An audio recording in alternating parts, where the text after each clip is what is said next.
คืนวันพระหมาทั้งหมู่บ้านหอนพร้อมกันบ่มีเอียงเกิดขึ้นแต่มันหอนเพราะหยังคนเฒ่าคนแก่ภาคอีสานเชื่อว่าหมามันเห็นในสิ่งที่คนบ่เห็นคืนนั้นบ่มีฟ้าบ่มีฝนบ่มีคนแปลกหน้าแต่หมาทุกบ้านหอนพร้อมกันเบิดมันหอนยาวๆหอนคือยังมันห้องเตือนคนอยู่ในหมู่บ้านสักอย่างหนึ่งเช้ามื้อต่อมามีข่าวมีคนเสียชีวิตในหมู่บ้านบ่แม่นอุบัติเหตุบ่แม่นฆาตกรรม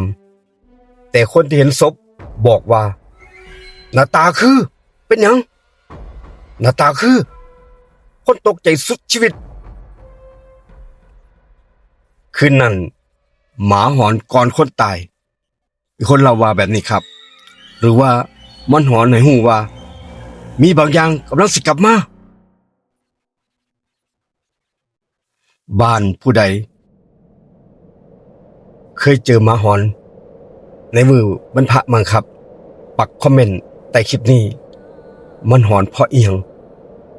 แล้วทุกท่านว่ามันเป็นเอียงคือหอนเฉพาะวันพระปักคอมเมนต์มาใต้คลิปนี้ครับขอบคุณห้องบันทึกเสียงรถทั่วเรคคอร์ดเราโดยลุงดมเราเรื่องผีลาทุกท่านไปก่อนคลิปนี้สวัสดีครับ